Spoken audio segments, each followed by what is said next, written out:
contoh kasus yang ketiga ini, kita diberikan sebuah state diagram.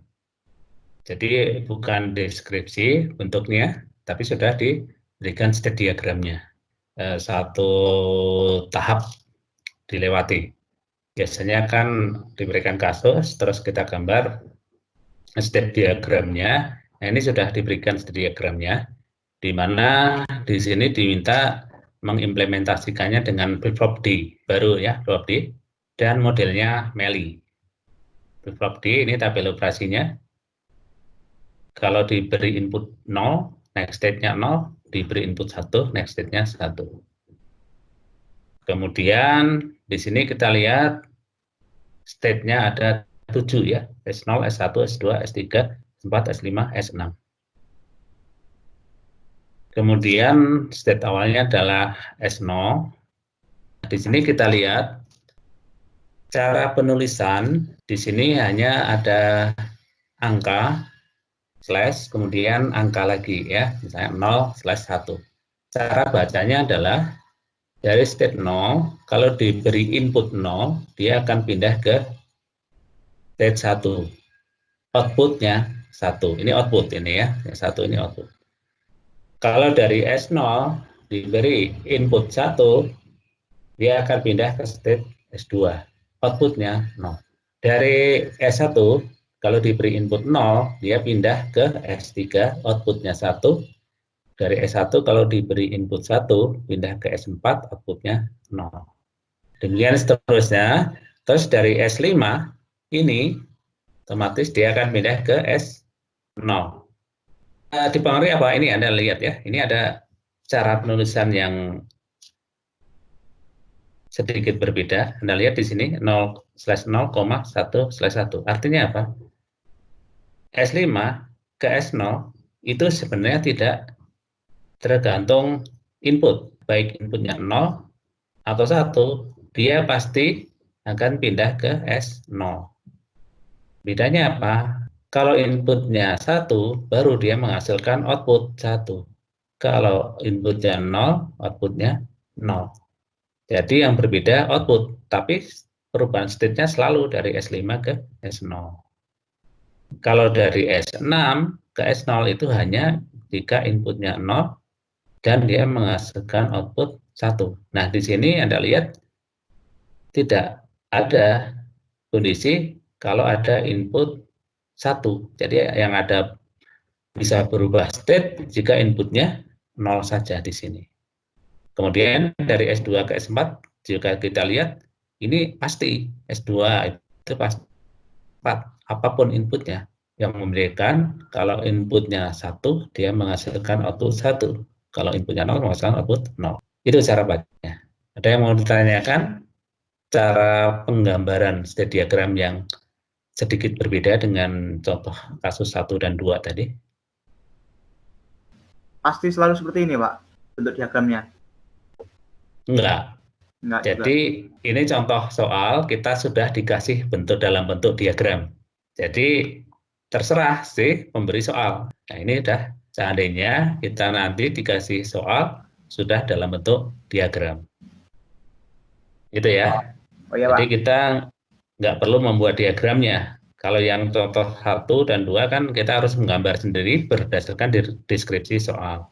Kalau ini nggak ada deskripsinya, pokoknya sudah jadi seperti ini. Silahkan digambar rangkaian sekuensialnya seperti apa dengan flip-flop D dan Meli modelnya itu. Dan lagi, kalau enggak langkah selanjutnya adalah dibuat tabel ya. Nah, ini tabel transisi.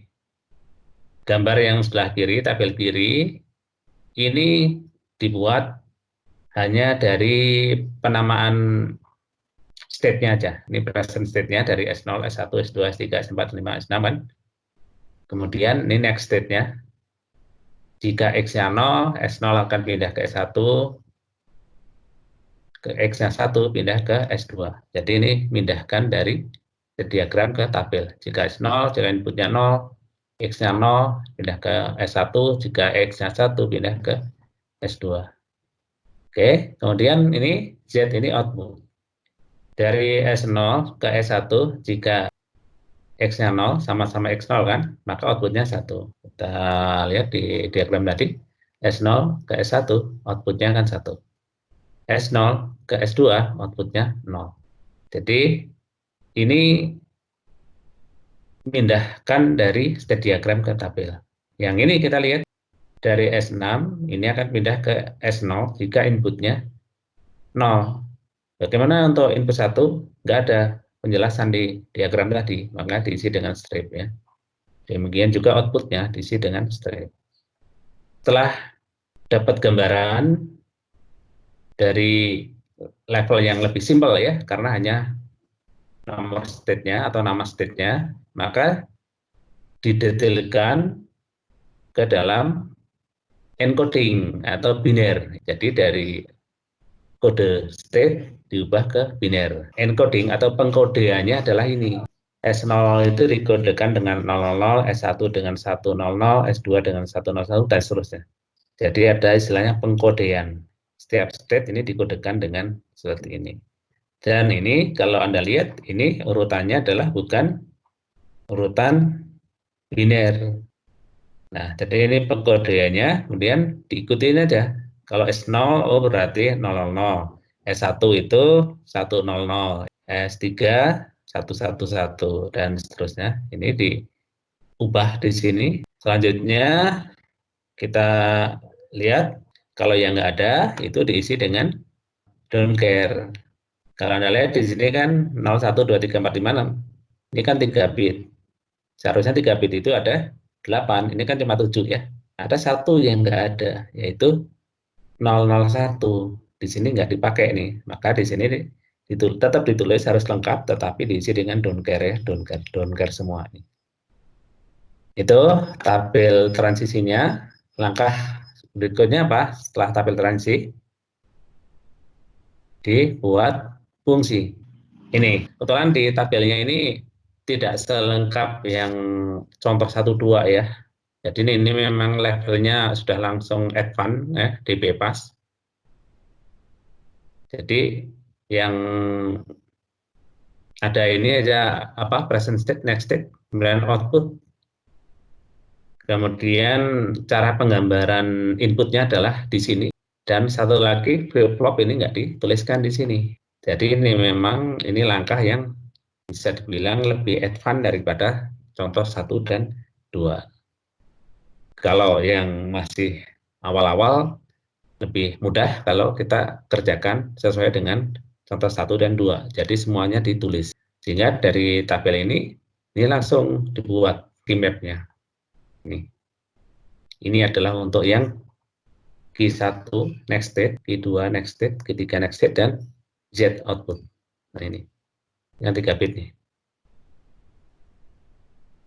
Cara penyajian tabelnya sedikit beda dengan contoh 1 dan 2 ya.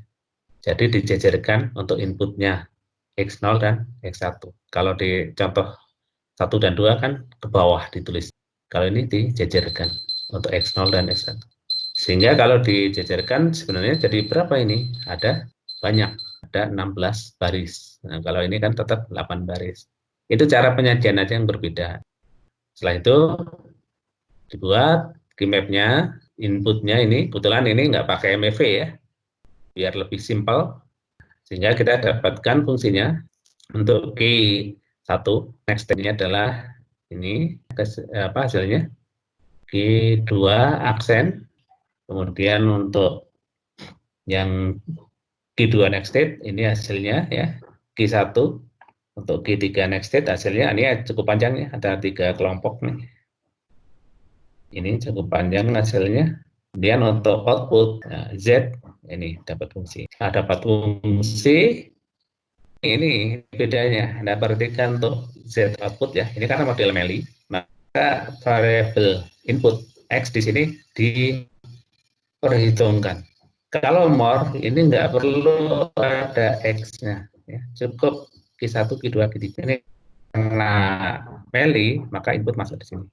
Di fungsi untuk output Z ini selalu ada komponen input X ya. Ini bedanya Meli dengan more. Kalau yang more nggak akan ada komponen input ini. Kalau yang lain-lainnya sama. Kebetulan di sini tadi flip-flop ya. Kalau Anda lihat next state itu sama dengan ya. D-nya sama dengan next state. Perubahan apapun. Sehingga di sini langsung ketahuan. Berarti ini bisa digambar berdasarkan fungsi. Kalau kita lihat gambarnya sih tidak terlalu rumit. Counter sudah selesai ya. Sebelum beralih ke bagian berikutnya, ada yang mau ditanyakan?